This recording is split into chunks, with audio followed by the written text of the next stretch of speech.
Employees of the Oklahoma Lottery Commission have fanned out over the state, clearing out all scratch-off tickets on retail shelves to make way for 16 new and revamped games. Legislation approved this year made way for the new games with hopes they will rekindle interest in the lottery, which has seen declining profits in recent years.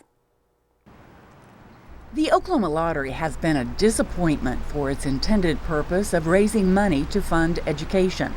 When the lottery was launched 12 years ago, it generated about $200 million in yearly sales, and now that figure has dropped to only $150 million. Because our prize experience, the brand experience that you want to give to players isn't there. Lowest payouts in the nation has an impact on your sales over time. Jay Finks is the Oklahoma Lottery Commission Director of Marketing and Administration.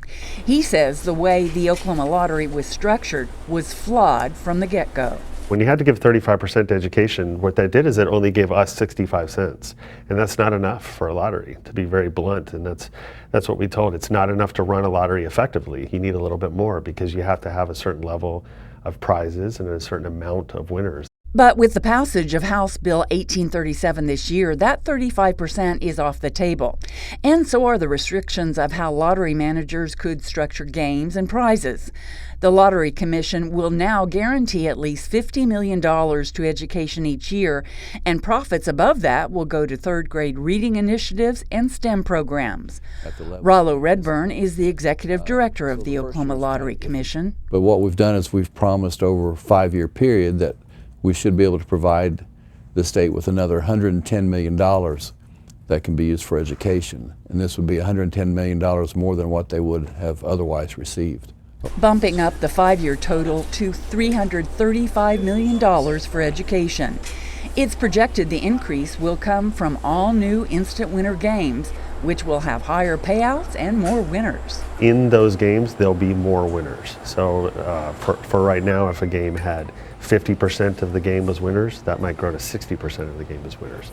Our new $10 ticket has over 70% of the money that's in the game is going to be returned to the players. So as we increase a player's winning experience, they play more. The more you win, the more you play is kind of an industry staple.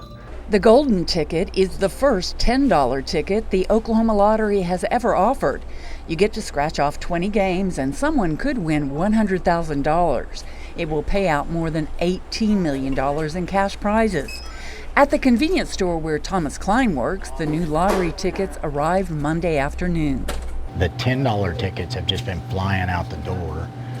We've already gone through one full book and half of another book, and we've only had them for about 4 days. On one of the $5 tickets, someone could win up to $50,000.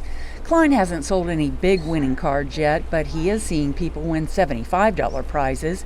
It will take a while to get all the retailers stocked with the new tickets. From Monday through next Thursday, we'll be going out to every one of our over 1,900 retail locations and pulling all of our old games. So every current game that's in the market is going to be removed and completely destroyed, and we're providing all new games to our players, which will be more winners, better odds, more cash prizes per pack, completely different experience than they've ever seen before. Player favorites like Lucky 7, Bingo, and Crossword will still be offered, although the game's designs and price structures will be updated. As more people play, the lottery has plans to expand with 11 more games, which will roll out later this year. Redburn says increased lottery profits should be fully realized in about a year. We are certainly not going to bail education out of whatever funding woes they have, but if we can provide some money that can go to programs that are helpful, then that's what we're excited to do. Any winning tickets sold prior to restocking will be honored through September 30th.